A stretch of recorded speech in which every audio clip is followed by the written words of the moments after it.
Good day, beloved brethren. This is Zobida once again with today's reflection entitled Miracles. Some people say that miracles have ceased. Some people even say that Satan uses situations in our lives just to deceive us, making them look like miracles. They cannot be more wrong, beloved. Life itself is a miracle. The secret of life is secured by God from the mortal mind. Though men may search, they will never understand. God alone holds that mystery in his mighty hand. Jesus' rising from the dead was the miracle that will never become extinct. The apostles did extraordinary miraculous things in the name of the Lord. Even in our times, many miracles still take place. The apparition of the Blessed Virgin Mary is a miracle. In the Catholic Church, the biggest miracle is the Blessed Holy Eucharist. As long as Jesus lives, there will be miracles. Miracles happen just by uttering his wonderful name. Beloved, you know I often tell you about things that happened to me in the past. Well, today I would like to share something with you, something that happened which I hold very dear and near to me. I hardly share this with anyone since I do not know how people will react to it, especially in these times. Anyway, what I am about to tell you is entirely true, and it happened just as I am going to tell you.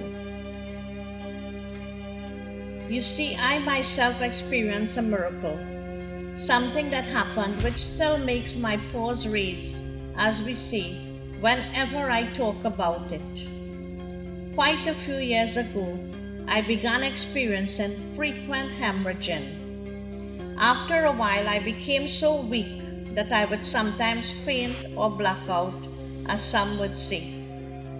Anyway, one night I became so weak and ill that I had to be taken to the hospital.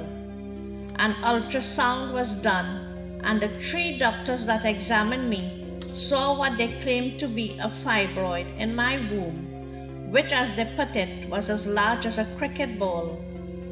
They said it made my womb look as if I was 3 months pregnant. They hooked me up with IV fluids and said if the bleeding did not stop, they would have to do a blood transfusion.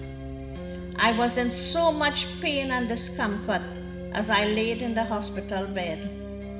During the course of the next day, nurses kept changing the IV fluid bags as they became empty.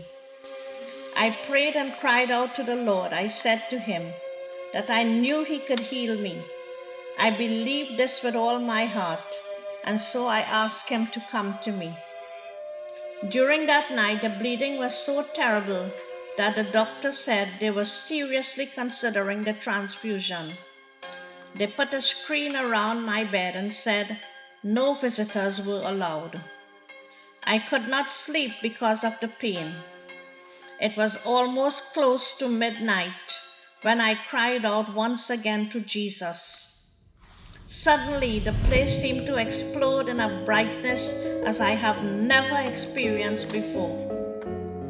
I beheld the golden outline of a man, tall, and there were golden rays as rays of sunlight radiating from his body. I did not see a face, just an outline.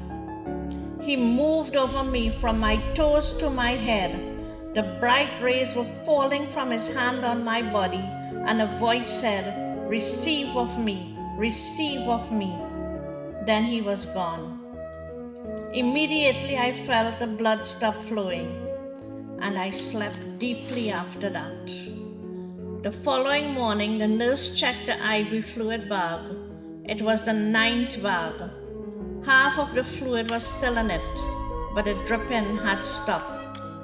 She said she could not understand why it refused to flow. They at once carried me to get another ultrasound done, and amazingly, my womb was clean. An extremely large fibroid that 3 doctors had seen 2 nights before had completely disappeared. They were baffled. They wondered how they could have made such a mistake. I know what I had experienced, and I know that it was no mistake. I was miraculously healed that night.